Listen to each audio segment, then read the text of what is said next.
All right, so we are going to get into the Q&A portion of the evening, which is a wonderful opportunity. Again, hashtag #AskTheDivision, and you can get your questions in if we have time.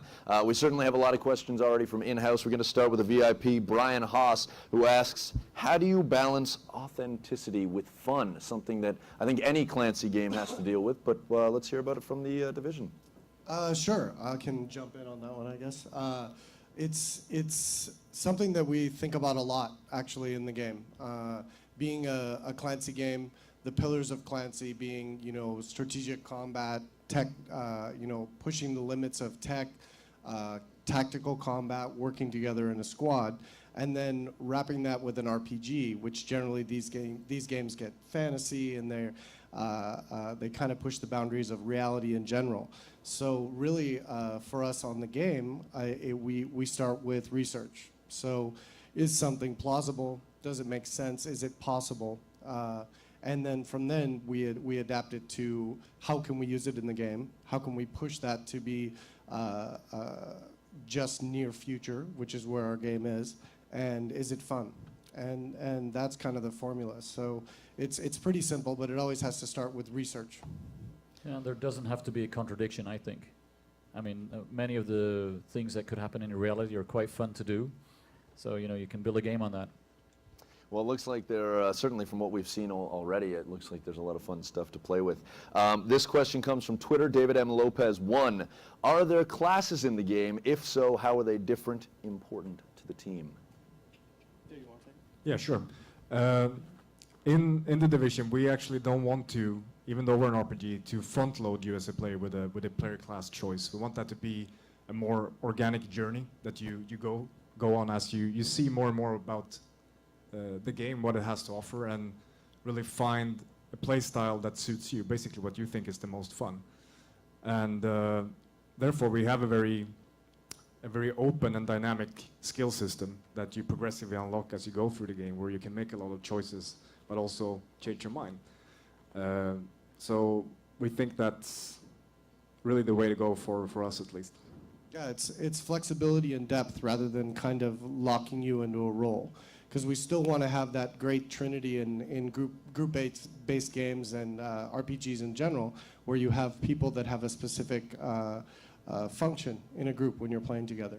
But we don't want to lock you into that. So you'll be able to switch on the fly, as you've seen in multiple demos. Darkovi Plays on Twitter used Ask the Division hashtag and wants to know, will there be AI or is it all PvP based, and how does taking places over work, which I think we got a taste of at the end of the demo there. Yes, will there be AI?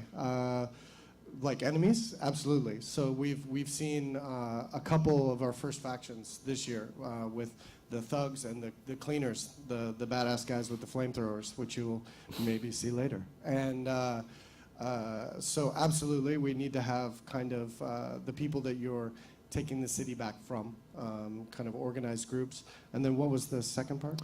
How does taking places over work? How does taking places over work? I think it was establishing those bases like we saw. I mean, the districts in the game kind of have statistics, so you'll be able to influence them by your actions in the game. And as you start to raise the security level, raise the morale level of an area, you can establish a base of operations, and you can see the effects of what you do in a district. So you'll be able to physically see it, and you'll see it on your map. Okay, this one comes from... Sorry, just in reply a little bit to this question and the one before, I think. I, for one, want to be able to play the game solo as well. So classes, yes. Enemies, yes. But I also want to have the opportunity to customize the game and just play it by myself. So it's built like that. You could play it completely alone if you really want to. It shines when you start getting involved in co-op. But it's a very, very flexible system. Very nice. Hashtag Ask the Division. This one comes from within the room, Danny Pettit, or Petit. I apologize if I butchered your name. The question is, how many weapons can an agent carry? Well, an agent can carry as many weapons as you have slots for in your inventory, but you can have 2 equipped. So you have a main weapon and you have a weapon in a quick slot where you can swap it out. So as much inventory as you can hold. Okay, we are going to go back to Twitter, Supreme Ego _. Will we be able to Nice name. Yeah, I customize? like him. This is me, actually. He wants to know how much he can make this his own. Will we be able to customize our own characters, or will we have to use the one from the demo you have showed us? Do you want me to take that? Yeah, well, go ahead. I can fill in. Ryan, why don't can you fill take in. that? Yes, customization is a big part of the game. So I think we all believe that in RPGs, especially games like The Division, where we want you to spend hopefully thousands and thousands of hours over the next years playing the game, that you're able to really, really customize your agent to how you, your representation in the world. So things like clothing, the equipment you equip yourself with, nice sentence, are important in the game. Okay, this one comes via Twitch. Thank you for joining in. Does the game contain a hunger, thirst, temperature system for survival elements? I will jump across so Matthias doesn't answer this, because we're very aware of, like when David was mentioning how we read your emails, we read your posts. We know there's a big interest in real survival mechanics in the game. We want the game to be very, very open and accessible to a large mainstream audience, but we hear the desire, and it's something that we definitely are looking at. When we were doing research for this game, I went on survival training a whole week, and it was not fun, I'm telling you. So we'll see. All right, let us go back to Twitter. We've got one from L. Zachariah. Will individual abilities have multiple levels, i.e. thermal vision that has 3 levels of advancement? It depends on, if I interpret the question as skills, the basic skill system, as I said before, is open in structure, but we're also attaching think of it almost as a little talent tree, layers of modifications to each and every skill. So as you progress through the game, you will get to make choices about what to unlock in what order and what to have active at any given time, so that you can basically tailor-make the skill to fit exactly your playstyle, and in some cases fundamentally change how it works. It's also something we believe is really, really helpful if you're playing co-op, to be able to switch things up a bit and find nice synergies with the other group members. Or the enemies you're facing. Yes. Because there's AI. Because there is AI in the game. Mark Warren tweets in, he's got an underscore at the end of his name, just so you know, using the hashtag #AskTheDivision. And he asks, can you loot the bodies of defeated PvP opponents? What happens to them once they die? How does all of that work? And can I do that right now? I added that last part. So when you die, no. In the game, or are we yeah, talking yeah, philosophically? So we've had interviews on this. We're trying to keep PvP a little bit tight tight to the chest, because I think within Massive and the team, we believe this is going to be our kind of really special core feature for the game that kind of differentiates us from a lot of the games we were talking about before the stream started. And but we have talked about the fact that you can potentially lose the equipment you acquire in Dark Zones, and other players can take it from you. So absolutely, that's part of the gameplay. Okay, another one from Twitch. And we were talking about this a little bit before we started. The engine looks amazing. What is the unique feature? I think they want one standout feature that Snowdrop has that no other engine has. Rodrigo? And it's a great question. In fact, you could argue that the race of Homo sapiens doesn't need more game engines. But when you make a game engine, you have to put one thing as your #1 priority. So one could be stability, one could be multi-platform, you could have many things on your #1 spot, but that colors everything in the engine. And what we put on #1 is efficiency and power to the developers.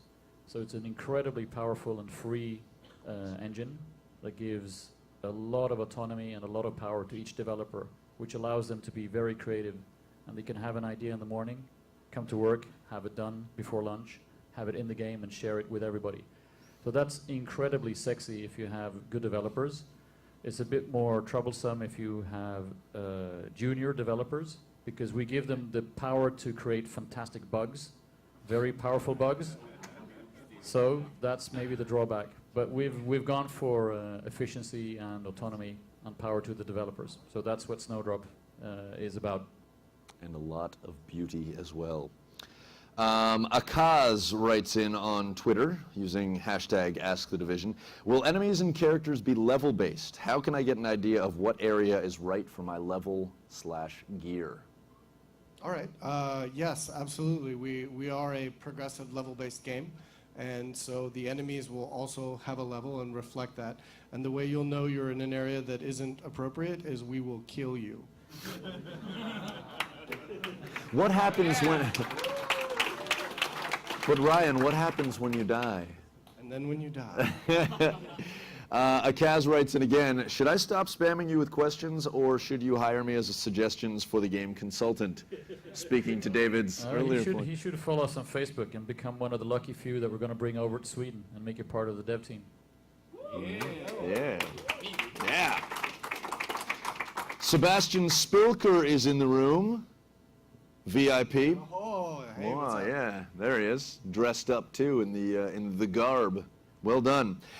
His question is, how big can the clan which fights together in the streets be? Is there a limit? Clan size? Yeah, I can jump on that one because I can honestly say it's not set yet. So we definitely want clans to be a big part of the PvP and growing communities, but we don't have a limit set. And the way we work at Massive and with the game, as the 5 of you will find out that come, is we're extremely iterative. So when we put in a new system like David was talking about, we play it, we try it out, and we alter it through iteration. So the clan sizes will, I'm sure, where's Bjorn? They'll be limitless. I mean, they He just will had a heart attack. Yeah, exactly. His face was pretty remarkable there. They'll be limitless or they'll be 4. Billions of people in a clan. So it'll be somewhere between that, between 4 and as many friends as you have. All right. That is fair. We're going to take one from Twitch now, and it's another one where we're diving into the question of death. What happens if we die in an online shootout? Do we respawn near our friends or in a random place? New York is a big city. Jersey. Yeah, you will.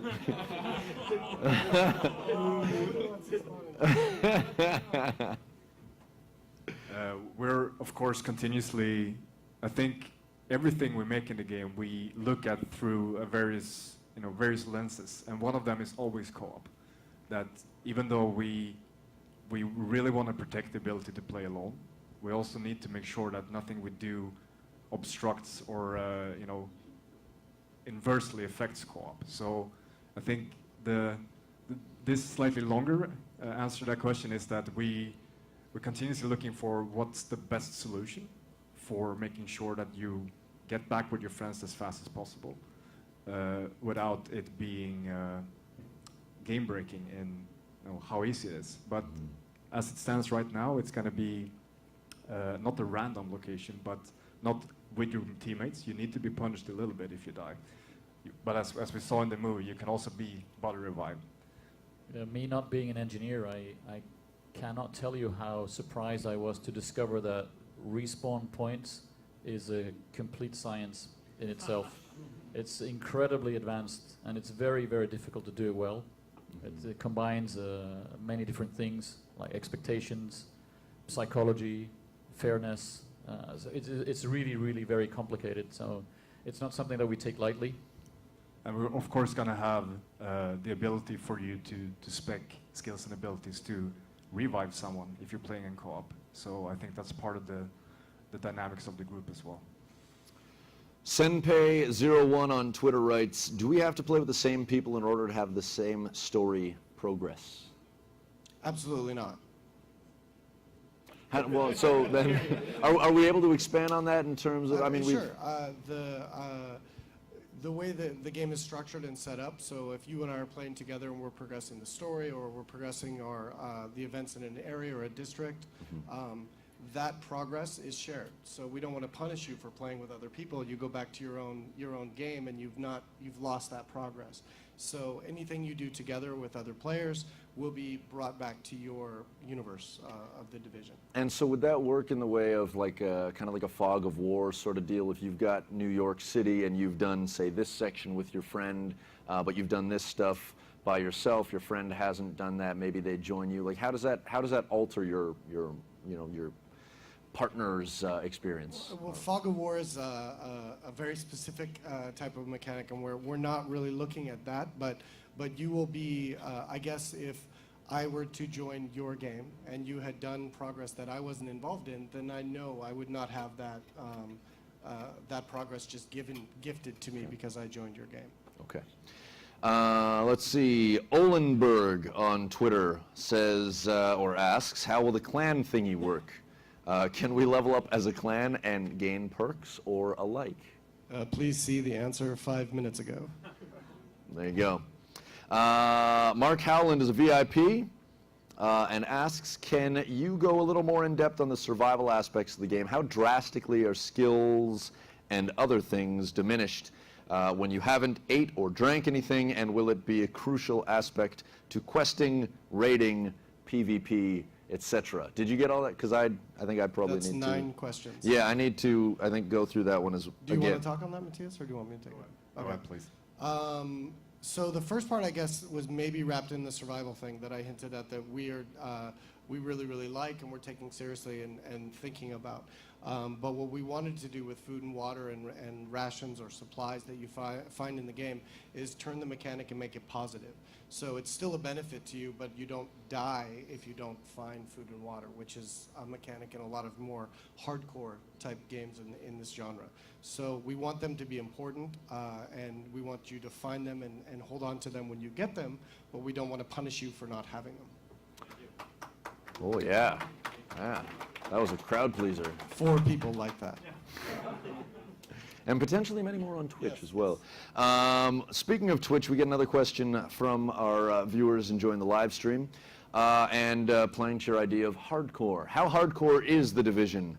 Do you lose ever? No, we've already talked about the death. Can you drive vehicles? And if so, how customizable are they? You get 2 in 1 there. Yes, the vehicle question. We, with the setting that we have and the scenario that we set up, vehicles are obviously in New York, so there will be vehicles in the Division. Generally, this question is, can you drive vehicles in the Division? And we're not a game, we're not a racing game, and we're not a driving game. So right now, currently, it's about exploration. It's about, we want the pace to be, at your own. And when you introduce vehicles into a game, especially an open world game, it really, really changes the dynamic of what you have to build for the world. So we're not looking at that right now. No, and I think, just want to add to that, I think it really struck me hard when the game started to come into fruition, that how fundamentally different it is to experience the world of this size on foot, rather than rushing through it in a vehicle. It's something you gotta play to see, but it's a very detailed, personal experience of the world around you that I think is super cool. Here's a question from Brian Haas in the room. You play VIP, and I think it's something that probably a lot of people would want to ask. Brian, if you, yeah, oh, right up top, second row. You were one of the wooers. I like that. How can a novice player and a veteran, say someone who put in maybe 50+ hours, enjoy a co-op experience together? That is a great question. I've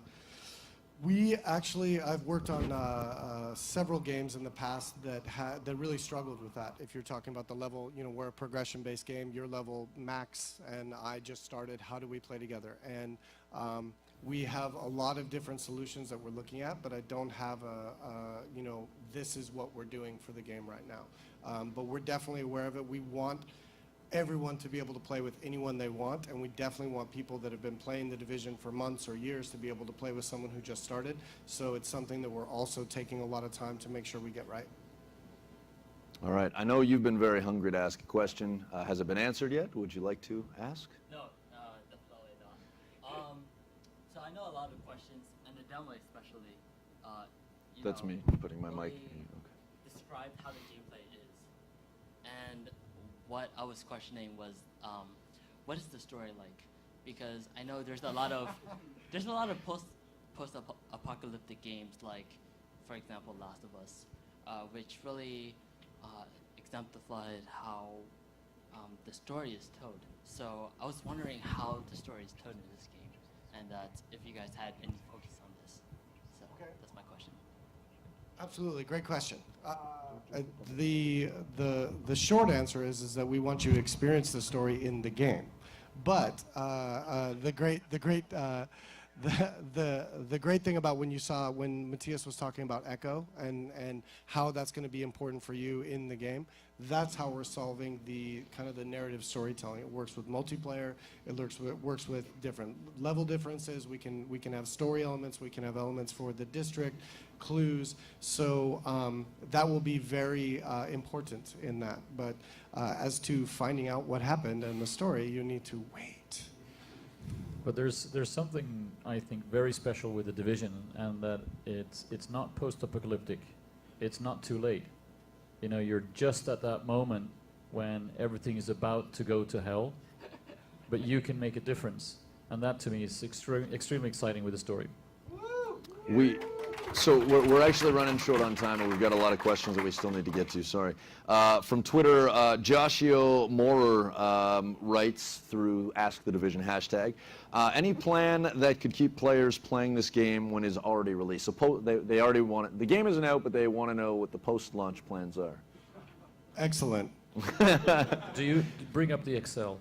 Tell us about the story. No, I mean we get that a lot. It's a good question. But honestly, the team is really focused on this game and getting it out as soon as possible, making it live up to the expectations that everyone in this room has, including the people sitting here. And so once that's accomplished, then we'll worry about how we add to it. That's fair. That is fair.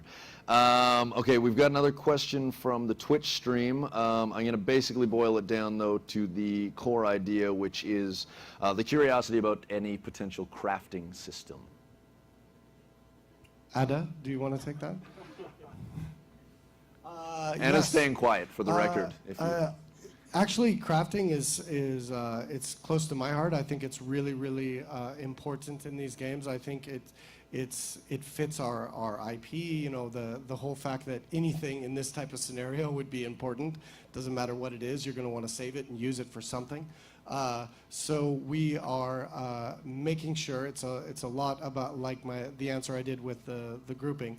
What fits the setting we have, what fits the universe we're creating, and what works in a crafting, you know, a classic crafting system. So coming soon, TBD. Also from Twitch, question about exploration. Can we explore everywhere in the city, like inside houses and skyscrapers, or are they just for show? I mean, as I said during the demo that we showed, it's a very natural part of New York City, and of course you're going to be able to go into buildings, onto rooftops, and down into the underground. Then of course there are limitations to just how much, but we're pushing as far as we possibly can. Snowdrop will bring us the light. Oh yes. Are there fighting animations towards PvP, like punching and stealth animations? I'm assuming that's like a melee That's or a very specific question. Yeah. Yeah. Only right hooks and Shin kicks? Was that a shin kick? yeah, I don't know what that was. I'm not a very tough person. So will there be melee in the game? Yes, absolutely. That's the impression I got from the Yes, question. yes, Yeah, yeah. yes. As to the specifics, I don't want to go into that right now. Fair enough. What sort of voice talent can we expect to hear? Is it customizable? Thank you, Twitch. I don't even know how to answer that. I don't know. You The can cheapest you can possible customize. voice talent. We can do a community thing, and everyone can get their voice in the division, which actually is not a bad idea. Where's Antoine? Yes.